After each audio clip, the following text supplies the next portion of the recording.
Where's our Sigmund? Papa's here. He's here. He can't come up. I must go down. She's a good girl. But we'll never get up those stairs again. Of course we will. Come. She's not so good.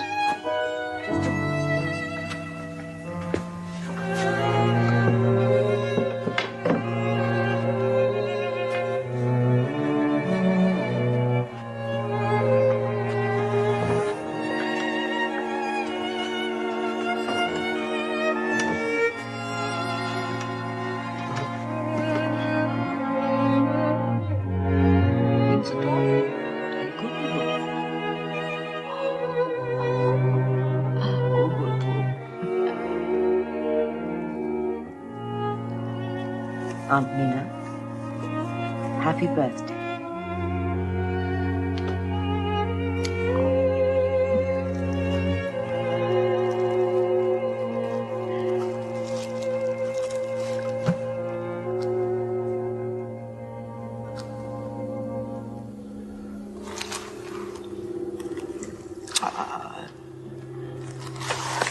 You do it. I can't anymore. Sometimes I think I'll see better when I'm dead. Birthdays. It's to laugh.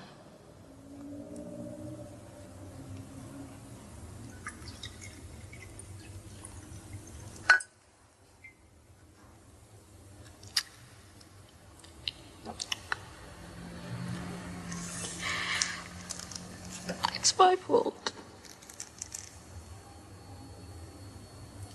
I shouldn't have come down.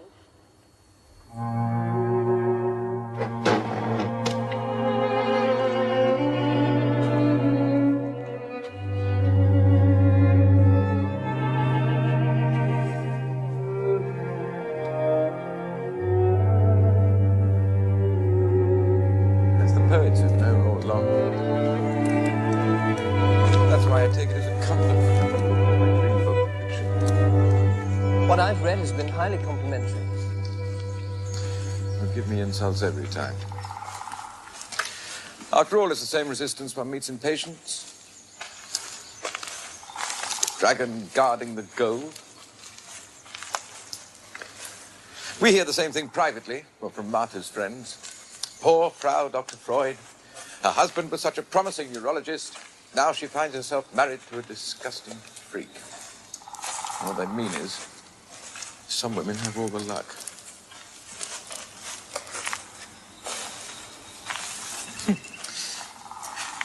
I remember somebody, my mother, I think, when I was a child, rubbing their hands together, showing me the little scales of dirt with dead skin, telling me that's what we were made of. Scraps of earth. What a lot of fuss we make. I do think you protest too much about the book. How many copies did Darwin sell? 10 times as many. But then he didn't write high-flown obscurities. I'd like to write the whole thing again from the beginning. Nonsense. The style is quite lucid enough. The writing is excellent. But you've been feeding me lukewarm compliments all day. I can't take any more of it. Speaking purely for myself, and since you know that I'm committed to your work, I have to say that I can see an element of danger in it. Danger? Who to? I mean the danger that no matter how cautious, no matter how objective he may be, the mind reader, I mean no offense, may inadvertently read his own thoughts into a subject's mind. Of course. While your work was concerned with childhood seductions, these were at least events that could be verified in many cases. But where a child's fantasies are concerned, you've crossed the line between what can be tested and what can never be more than an inspired guess. At least in my opinion. No one can doubt that you make great discoveries, but to speak with the authority of science, you must be sure that you're not merely choosing or inducing the kind of evidence that suits your purpose. I see. Et tu, Brute?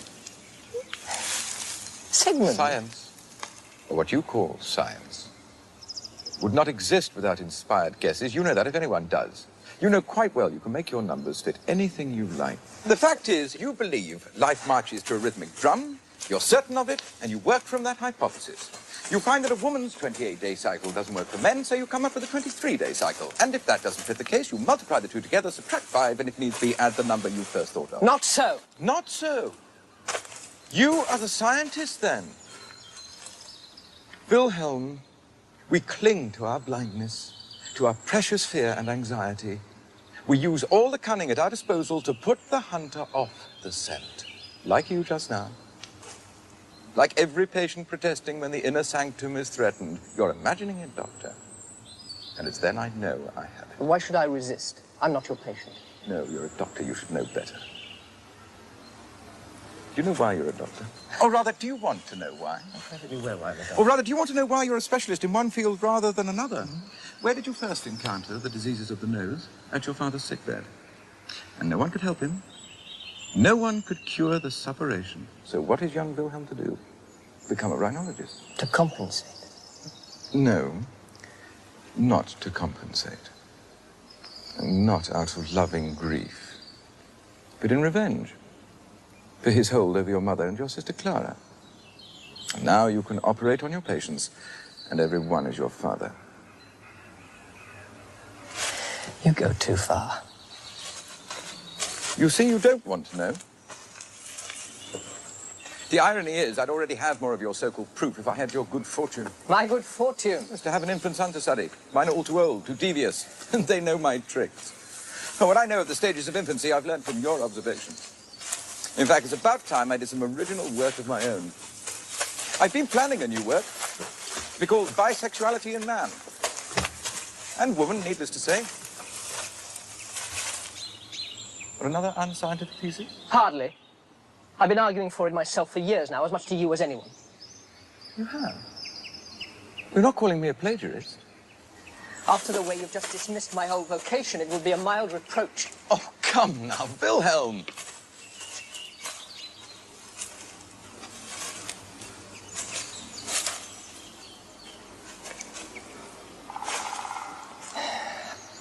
I must go back to the hotel before Ada arrives. Her Highness is joining us? You didn't tell me. Don't look so peeved. Her dowry was a princely one. Though I admit it's her exalted manner. I must ask you not to call her that to her face in future. Or to mine. She's coming on the express.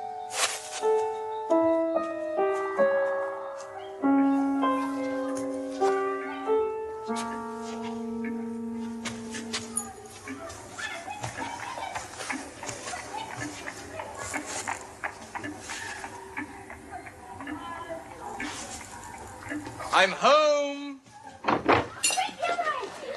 Hello! How is Wilhelm? He's fine. We nearly climbed a seaberg. He's fine. Hello! In the morning, when I made my way down to the dining room for breakfast, he and Ida were already up, dressed to the nines, eating away. For some reason, there was only one other chair at their table, and Felicia put his cloak over it. Not just hanging over it, he put it around the chair, covering it.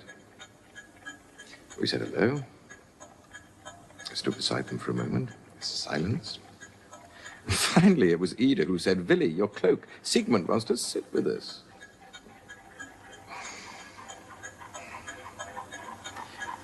One of us always outgrows the other.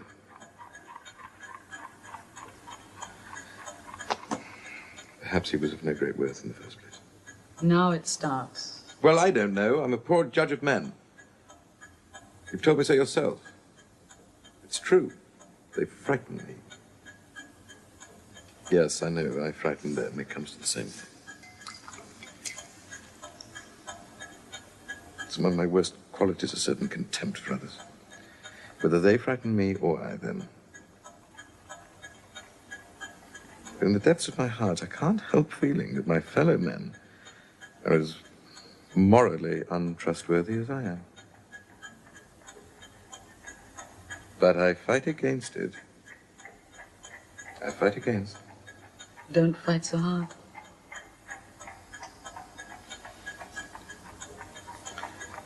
Do you know what migraines signify? They signify an excuse for me to come and keep you company. Well, like all symptoms, they are directed at somebody. Above all, at that first prehistoric love, who can never be equaled later. La donna che non si trova. The true love who is never to be found. Does this apply to migraines in particular? No. I have a patient who whimpers in his sleep, who longs to be taken to his mother's bed, who died when he was 2 years old. No. Migraines, in particular, I think, represent a forcible declaration. A wish for it, that is. As a result of a fantastic parallel equating the head with the other end of the body. Hair in both places. I can't help thinking, what a disappointment it must be then. For the other end of the body. Yes.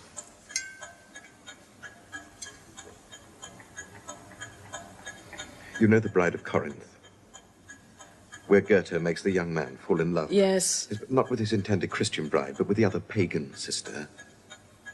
A youth to Corinth, whilst the city slumbered, came from Athens. Siggy. Enough. Prose, then? Have you read Merechkovsky's book, The Antichrist? It's about Leonardo. When he meets his Mona Lisa, a smile reawakens a memory. The smile of rapture on his mother's face as he suckled at the breast.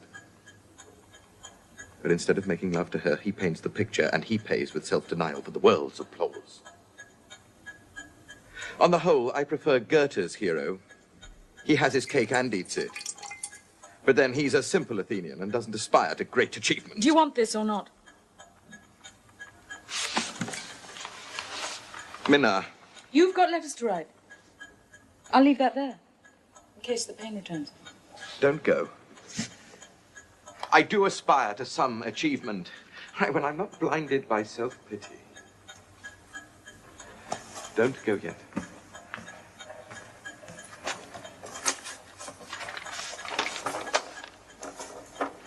It's from a psychiatrist called Stekel, with a number of other signatories. I don't know any.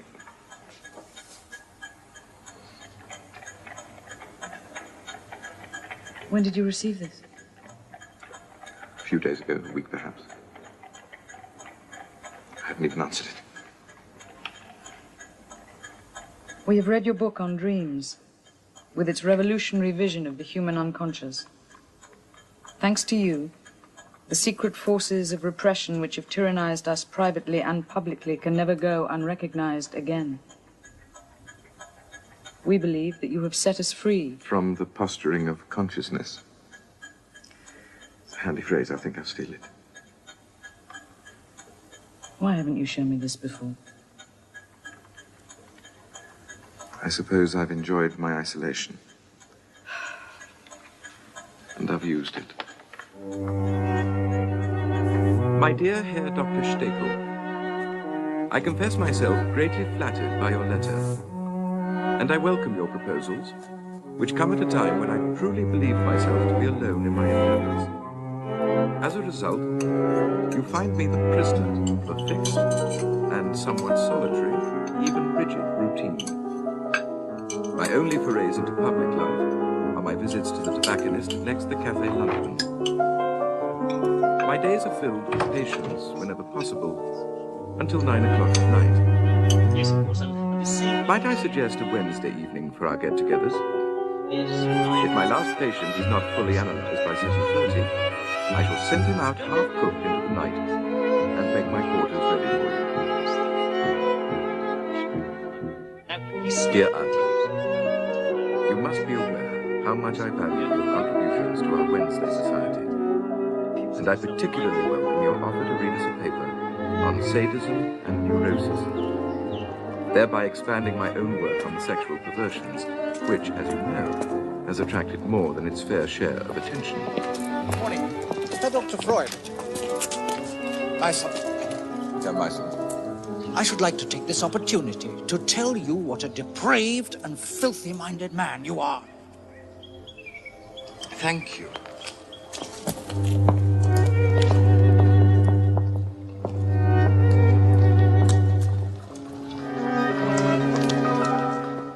Well, like the others, a chance to congratulate me on the position. Dr. Fader. Oh, no. I have no comments to add. Yes. I would agree. I would agree. Sir? Dr. Adler. Well, I feel I must say this. I think that Dr. Task has adhered somewhat too slavishly to the concept of the latency period in childhood. No one here questions the concept, but we cannot ignore the fact that certain developments, sexual in their consequences, if not in their nature, affect the individual between infancy and puberty. The child is increasingly subject to the spirit of competition during this time, in forms which recapitulate, we may say, the passionate contests of the nursery. Nevertheless, he is learning to compare himself to his fellows, both socially and physically, whether for better or for worse. And surely these experiences will also mold his attitudes to his fellows in later life and his sexual responses. If I might say so, to mention only one aspect of the prepubertal struggle. Do I have the right to reply? Of course. This is mere ego psychology. The diphasic nature of our sexual evolution, entailing a resumption of the sexual life in puberty, is precisely what distinguishes our psychic development from that of animals. It's the seedbed of neuroses, the gap, the lull in our development. And to suggest that such surface influences as playground squabbles could be seen as decisive. My dear Task, I did not... Not enough to make a passing reference to recapitulation. Nothing but recapitulation. The sexual stage is already set in infancy. Erotic attraction for another person manifests itself between the ages of 2 and 4. Though I would submit that the height of the Oedipus complex is frequently delayed until 5 or even 6. By which time the competitive spirit is thoroughly engaged on the level of the ego and will be mastered, or not, in the light of earlier Oedipal confrontations, rather than the other way around. I hope the Herr Professor will share his comments with me later, no matter how derogatory they are. Read it. Let's dispense with this business of the urn if it makes the younger members impatient. I agree, especially if people are to be allowed to answer back. Not to say interrupt. Interrupting. Gentlemen, please, please. Are we all finished? Yes. Very well, then. If Otto would be kind enough to see to our replenishment, we can regard the formal exchange of views as terminated and insult each other quietly. There is one other matter I feel I should report. I have been in correspondence with 2 members, inmates, I was going to say, of the poor Kreuzli psychiatric hospital in Zurich. Bleuler and Jung. 2 leading lights among the staff there. Bleuler I'm not so sure about. He wants us on his own terms. But Jung, I think, is genuinely impressed with our work. As an adherent, he would naturally be an asset. He seems an experienced and cultivated man. But as a campaigner on our behalf, his contribution could be beyond price. I say it without apology. We are Jews, a fact not lost upon the world. And if our efforts are not to be labeled a Jewish science, easily derided, we must have allies. even among the Swiss. Do any of you have any knowledge, professional or personal, of the man Jung? To tell the truth, this is not what I think of as typically Viennese. No. No offense to your compatriots, but their taste in art is usually so garish. You don't mind my saying so? Not in the least. But I warn you, be tactful with my colleagues here. They pride themselves on their good taste. Oh, of course, I defer to them as scholars. Many of them I admire. Others, if I may be frank with you, are not of the highest caliber. Fanatics, decadents, in my opinion, amateurs. We're in Austria, and an outcast science attracts eccentrics. Adler has some interesting ideas. And the pig finds truffles. Unfortunately, a socialist pig finds socialist truffles, the truffles of envy. There is much to envy for a pupil of Freud. Enough to go around, I hope, beyond our little circle. What we need now are advocates, translators. We need ambassadors. The English are ready to hear from us, I think, provided they can understand it. The French, I'm not so sure about. The Germans certainly will understand it, once they're told to. Please come through.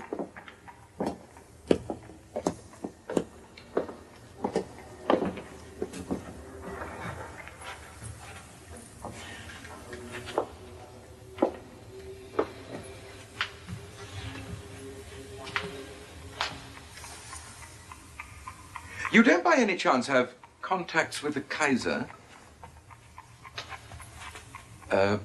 Forgive me, Herr Professor, I'm only a lecturer in psychiatry. You might have treated one of his relatives. My study's in here. Will you excuse me for a moment? I won't detain you long.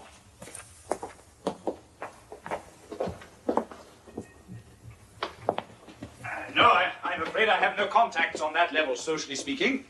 Besides, I am a heretic, like you, by nature. Do you always shout so in Switzerland? We are rather quiet here. Shut the door.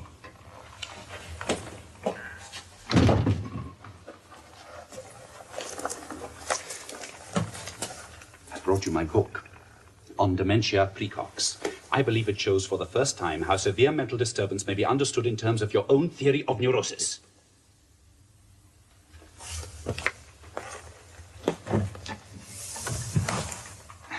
But if I'd had the temerity, I would have dedicated it to you. Reading your work has brought about a rebirth in my approach to medicine. Till you've read it, I realize my veneration will seem hollow. My dear Jung, you make me thoroughly uneasy with your compliments. Now, I'll tell you why. We both know that a Christian and a pastor's son finds his way to me only against great inner resistances. And those resistances express themselves in different ways. Bravado, self-abasement. I've no doubt you're aware of this. So, tell me about your work. My doctoral thesis was in the psychology of the occult. It was this subject which turned me toward psychopathology. As you know, I am a senior physician at the psychiatric clinic at Berghurst. And what made you take up such a despised field? Well, while I was at university, I read a psychiatric textbook by Krafft Ebing. At the time, my courses were in anatomy and histology. But my family was unable to support me financially in my ambition to become a specialist, so I had no choice but to resort to general practice. I was lucky enough to get a post under Bleuler at the hospital as a psychiatrist. It is a despised field, as you say. But Goethe puts it well. Every great man inherits an age of ignorance. Now, until recently, you could say that the work largely consisted of tabulation, itemizing symptoms in the crudest possible way. The patient displays such and such contortions, the patient doesn't speak, the patient speaks nonsense. No one asked what happens inside the severe cases. For me, illumination came with the interpretation of dreams. For Bleuler, too, of course, as director, he doesn't wish to appear sectarian. But the more we interpret psychoanalytically, the more meaning we find in psychotic symptoms which had seemed quite senseless.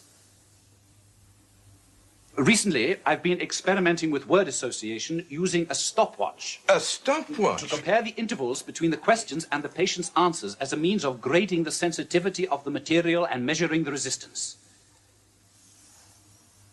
I brought some detailed figures with me, if we have time. And I found that I could only communicate with her by means of a strange charade. I was her son. Every day was Mother's Day in the ward. I had to bring her presents, imaginary ones, of course. But during these interviews, she was completely rational. An illustration, I think, of the way in which mental disturbances are also an attempt, and I'm sure the Herr Professor will bear me out, to reach sanity, an expression of the desire for sanity, an attempt to escape the disease. And to protect it. After all, you were her prisoner. No, she was the prisoner. Though I admit she was a tyrant when she was sane, a martinet with a deep, deep voice. A classic example of the failure to keep the two halves of the personality in balance, masculine and feminine. Just as the man must not deny his feminine side, so the woman must not deny her masculinity, or he will compensate in startling ways, as in this case. Our shadow self is not to be denied. Does he get this from you? No. The two must be in harmony within, like a well-matched company. The bookcase disapproved. I think it's telling us it's time to eat. Oh, yes, of course. I've kept you far too long. No, on the contrary. Sundays we keep for visitors. But we only feed the interesting ones. If you'll excuse me, Herr Doctor. Of course.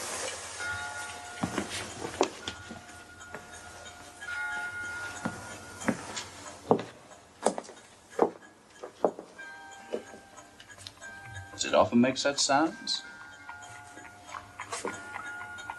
It's my ambition to live in a haunted house. Don't you believe in communication with the dead? Who lived in this house before you? The house isn't old. Perhaps not, but there must have been one here before. The previous tenant was an old school friend of mine, Victor Adler, now a troublesome politician and very much alive. Victor Adler. Then you've a socialist spirit in your bookcase. My bookcase is entirely apolitical. Look at the books. Well, then no wonder it's complaining. I think the only difference between us on the matter of childhood is that you can go further still. Not only does adulthood recapitulate the earlier stages of infancy, childhood itself rehearses the infancy of man, the primitive history of mankind. I'm convinced of it, that during the first months and years, we lived through a kind of animism, totemism, with perhaps even darker prehistoric forces around the cradle. Stone Age figures, Stone Age dreams. Perhaps. In that regard, you're far better read than I. Oh, yes. You know, tonight at dinner, my family were treated to a novel experience. I was made to listen. It's been many years since I've come across such an impressive range of interests. For me, this has been a memorable day. Just to be here. Among these photographs, the whole history of our science seems to unfold. Charcot, Breuer. So much has changed within your lifetime. Even the illnesses, you must find it strange. There's so many fewer cases of hysteria in the old sense, don't you find? With fainting fits, grande hystérie. Fewer cases than we were taught to expect. Every age has its diseases. They move on. Like everything else. Are you sure you never drink? No. But less so in your field, I should say. True madness has no history. I could never have become a psychiatrist. You know, I sometimes think psychoanalysis is only any use to the kind of people who barely need it. People who can understand, who can learn how to help themselves, how to free themselves. people of some worth with at least a glimmering of culture. Like you and me. My dear Jung, I cannot hide my delight at the news that you plan to abandon Bloiler and set up on your own. Do not go back on this. You feel a traitor to the man, I know. But remember, without some criminality, there is no achievement. All the same, I did not mean to influence you so precipitately when I came into your life. Do you realize we spoke for 13 hours non-stop the other day? And I do not have a reputation for being garrulous with my colleagues. You may be grieved to hear I have sorted out the business with the bookcase. Our caretaker, an unlikely exorcist, informed me that the water pipes are responsible. When the warm water comes at 6 o'clock, the wood expands in answer. I only wish you could be here to celebrate the coming of Belitas Edulis. These are precious weeks, and the children are outdoors all day, and I can enjoy them freely without feeling that I'm snatching time from the few creative years ahead of me. Happily, my appetite to return to Vienna has been whetted by the arrival of a remarkable new patient. A Russian nobleman with more symptoms than the Tsar has mistresses. It was night in the dream. Winter. My bed stood with its foot toward the window. Outside, I could vaguely see the walnut trees. Then, suddenly, the window seemed to open of its own accord. I couldn't look away. Outside, only a few feet away, were 6 or 7 white wolves sitting in the nearest tree. White, with their ears pricked and tails like foxes. They sat quite still in the branches on either side, looking at me, their whole attention riveted on me. I think it was my first anxiety dream. I was 3, perhaps 4 at the time. How did the dream end? I screamed, and my nurse came running, and I tried to describe the dream to her. They were so lifelike, the wolves. Shall I draw them for you? The idea that the wolves represent the source of all childhood fears, the boy's father, may be plausible enough. But we are asked to accept that at the same time the wolves represent the boy himself in their immobility, watching him, that he is the watcher as well as the watched. Correct. The dream masks a memory of watching something terrible, his parents making love in the manner of beasts a tergo while he was younger still. Yes, I remember the dream, yes. Why? Why? Why wolves? Why 6 or 7? Why white wolves? Because of the white of the bedclothes under which his parents seemed to be struggling. Yes. This I find fanciful, to say the least. But the least you can do is turn up at this meeting and Well, if I may be permitted to answer, it is, of course, not only fanciful, but fantastic, as befits the iconography of dreams. How else can they escape the censorship of the mind, except in code, in puns, inversions, outlandish similes? Every one can be deciphered, and in more than one way. Because the issue here is not whether this particular interpretation is correct, but whether it leads where all the other trails lead, to the heart of the patient's condition, his fear of a bestial assault in infancy. Well, all trails must lead. The patient himself recognizes his fear of the father. Surely, yes. That's a common thread. I have never denied that threat. You blatantly denied Never denied it. But it is here and now that the patient recognizes it. We have no way of knowing for certain whether these are genuine memories that he provides the analyst or merely the fantasies of adult life. Can we be so naive as to ignore the way a patient uses the past to put us off the scent of present troubles? Precisely. It can be an evasion of the truth, one of the many faces of resistance. I'm sure we can agree that this is a matter of emphasis and not dogma. It's not a matter of emphasis. The natural scientist is a dogma.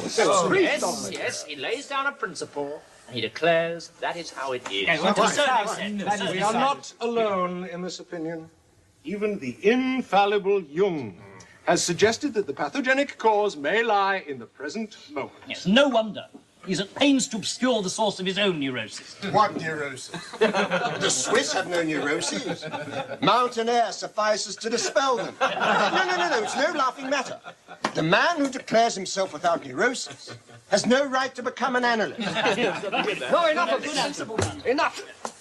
How dare you speak of an absent colleague in this fashion? Would you say so to his face? But you say it in Freud's presence and expect us to permit it. You, who are completely unaware of the aversion you create in everyone around you.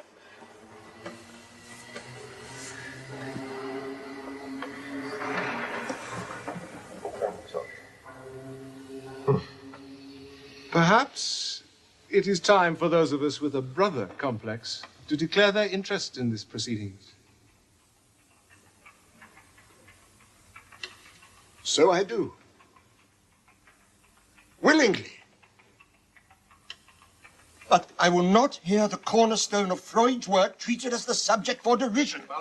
If we could return to the matter at hand. Yes. It seems to me that Dr. Adler does not dispute the importance of the primal scene in the foundation of the patient's neurosis. Exactly what he disputes. He stands there every weekend. This being the cornerstone in question. Fear of the father, which goes hand in hand with the child's jealous passion for the mother. Adler merely wishes to draw our attention to the way in which the man's present condition has activated, shall we say, the crucial memories. In essence, his view of the case is substantially the same as Freud's. Unfortunately for this conclusion, there are two people here who do not share it. Freud and Adler. You snake.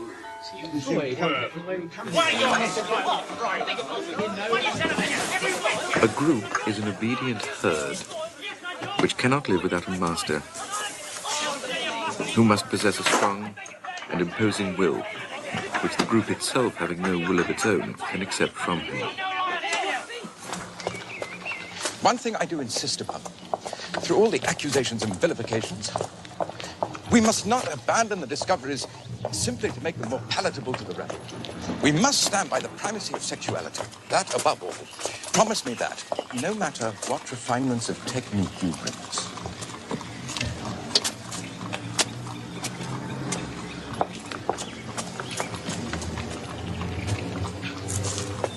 One other business I wanted to discuss with you. I've been invited to speak at Clark University in Massachusetts. It seemed to me we should present an international front with yourself and perhaps Ferenczi, our Hungarian champion. I think the Americans will like him, don't you? I did a shameful thing today. We met Breuer and his daughter in the street, and I didn't even greet the man.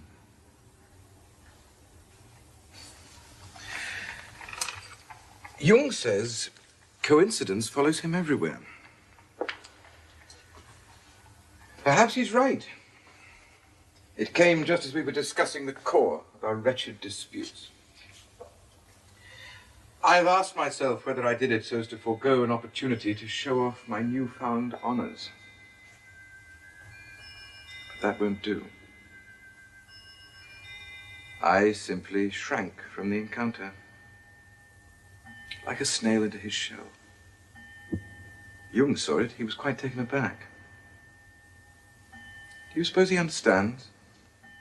The sadist is a masochist at heart?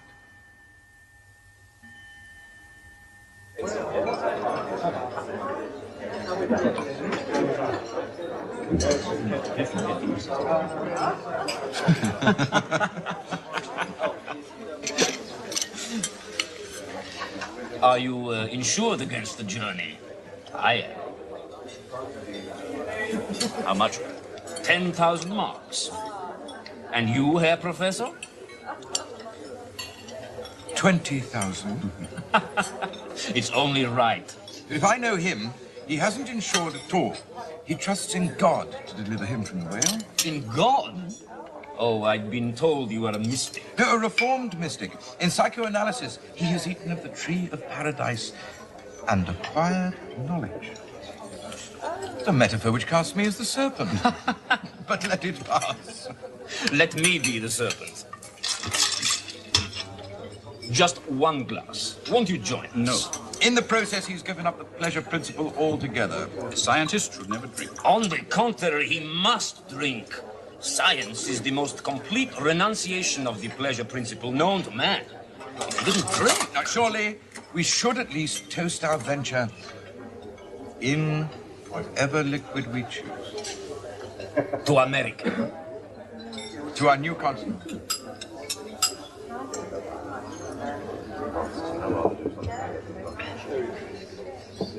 Not the least of the pleasures this voyage affords for me is the opportunity to see you learn to know each other better. Psychoanalytically speaking, this is my son. I've said as much to Ferenczi on earlier occasions. And when this empire I have founded is orphaned, you and you alone will inherit. Like Joshua, he is destined to explore the promised land, which I am only permitted to view from afar. So come. You must take one more bite from the tree. Come.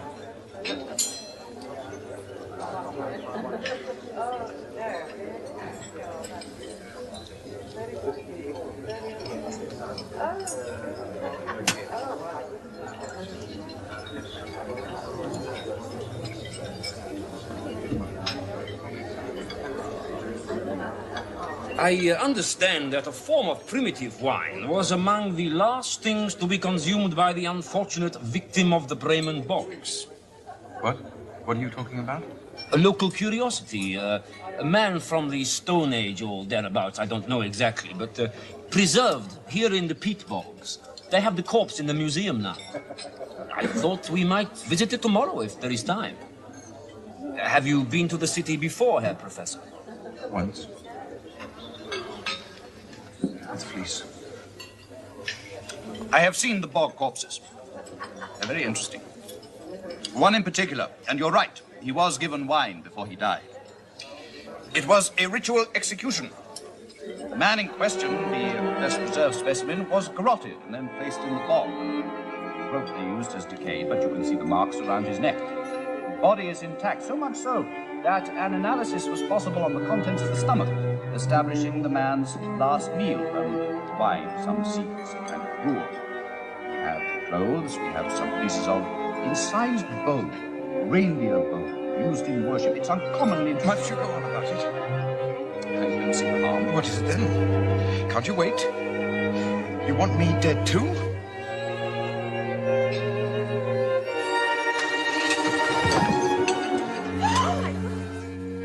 For God's sake, help me! Are you all right? Yes, thank you. Thank you very much.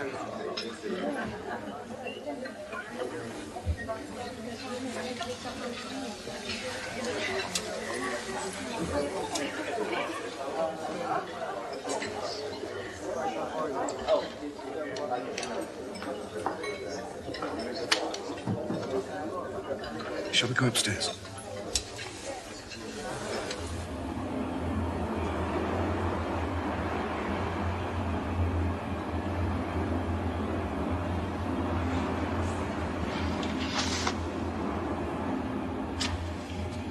Do you think Jung has jumped overboard?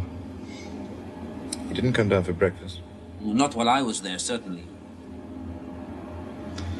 I owe you both an apology for the other night. Not a very auspicious start to our voyage of discovery. Too much excitement. Oh, no, you know better than that. Some portion of unruly homosexual emotion, I dare say, is still awaiting the proper cathexis. Allow me that much honesty. I, too, have a confession to make.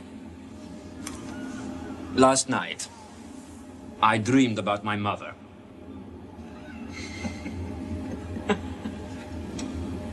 How good it is to find an analyst who dreams about his mother. My dear Ferenczi. Yes? Come in. Good morning. You've been up on deck? I was on my way back to my cabin, but I thought I must inform you. A most remarkable thing. Another coincidence? On deck, I met my cabin steward. He was sitting reading. I thought, lazy fellow. The book was The Psychopathology of Everyday Life. Well, this is no coincidence. What do you say, Ferenczi? It's an omen. Cabin stewards versed in psychoanalysis. Come, sit with us. You've earned your place, my boy. I think this ship is altogether safe. Groans. Sit here. We were discussing our dreams just now. I was confessing to my dream. C'est à vous. Very well. A cabin steward? Did you talk with him? No, I was too amazed. Besides, the motion. Never mind. My dream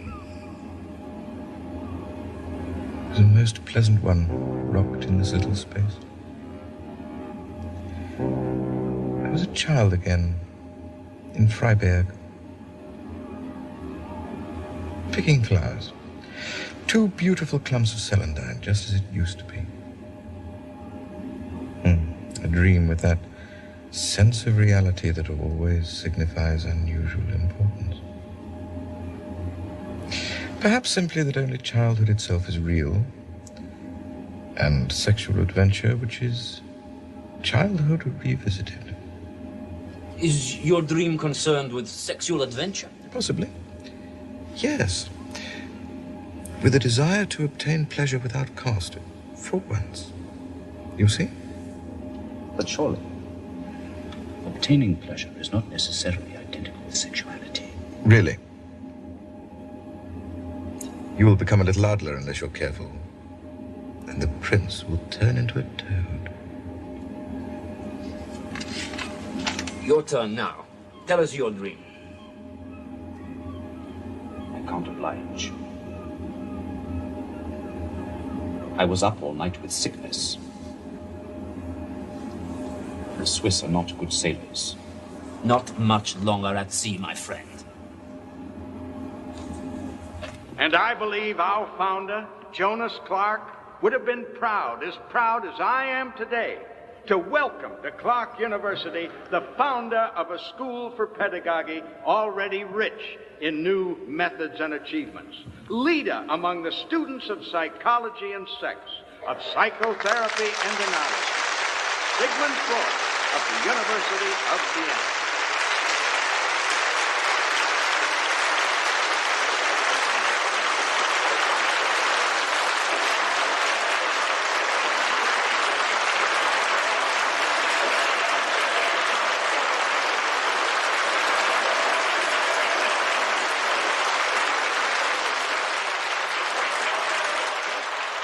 America is gigantic. A gigantic mistake. The greatest experiment in the history of mankind, and it's a failure. Jung says it went wrong when they started to kill the Indians. I don't know. Perhaps they didn't kill enough. Did you visit Coney Island? Yeah, they showed us everything. They took us to the cinema, to restaurants. Well, they don't know how to eat at home, these people. They can't find the time. Which is understandable, since their cooking is disgusting. Imagine a country without wild strawberries. Still, they appeared to be quite pleased with us. That'll be the photographer. Let him wait a few minutes. I need to prepare the photography face. I'll show him in next door. I hope that isn't the photography face. No. You look tired. Well, it comes of running around with younger colleagues. Marty, when I return from the International Congress, I think I shall need a holiday.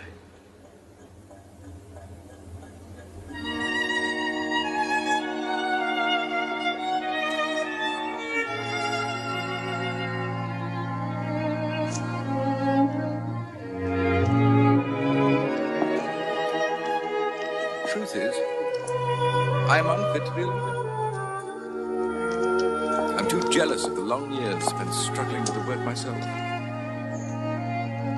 What I wanted was people to flesh out my first attempts, to show them up, not tunnel off in every direction.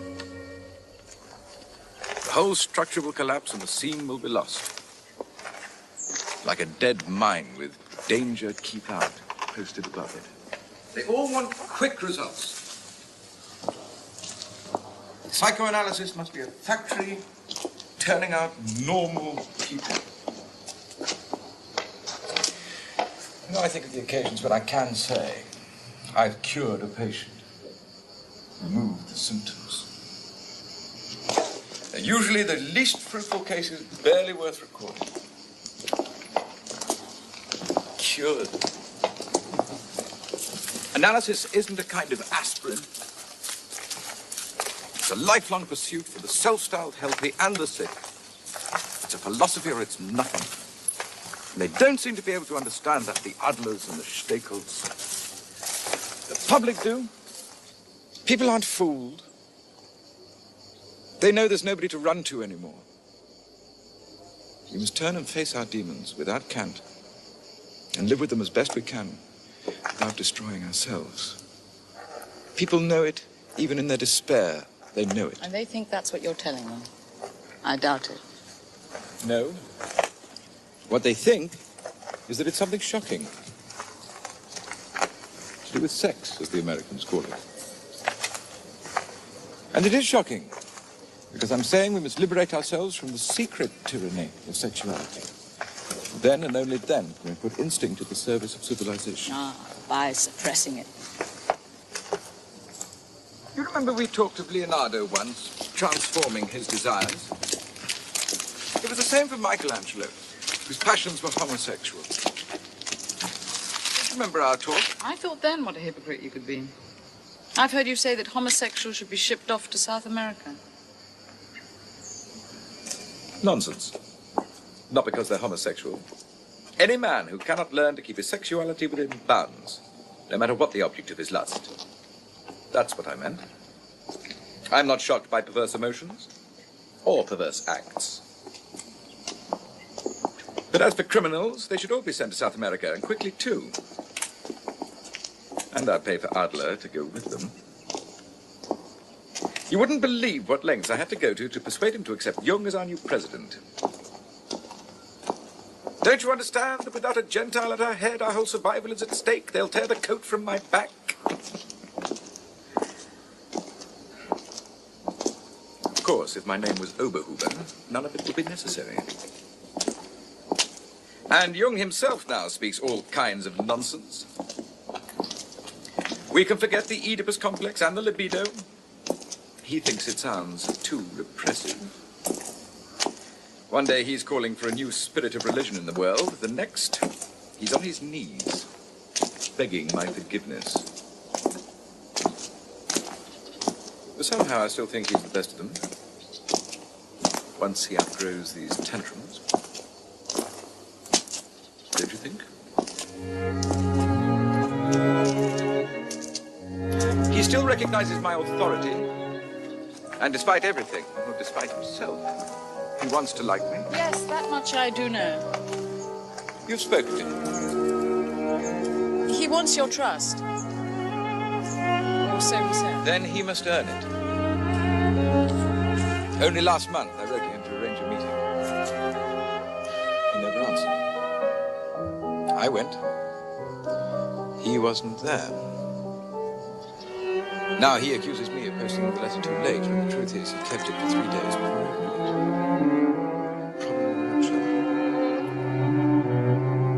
Problem I didn't know you'd spoken of such things with Jung. One must be careful. I don't imagine you discussed personal matters.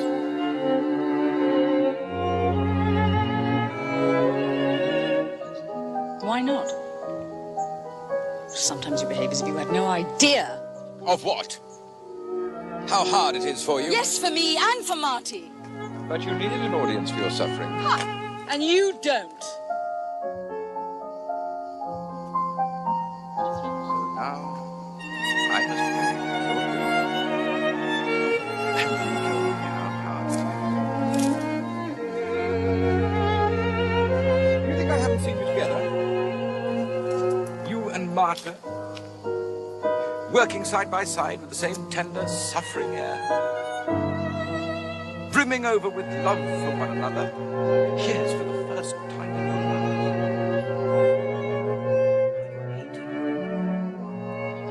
And now, at last you have something in common.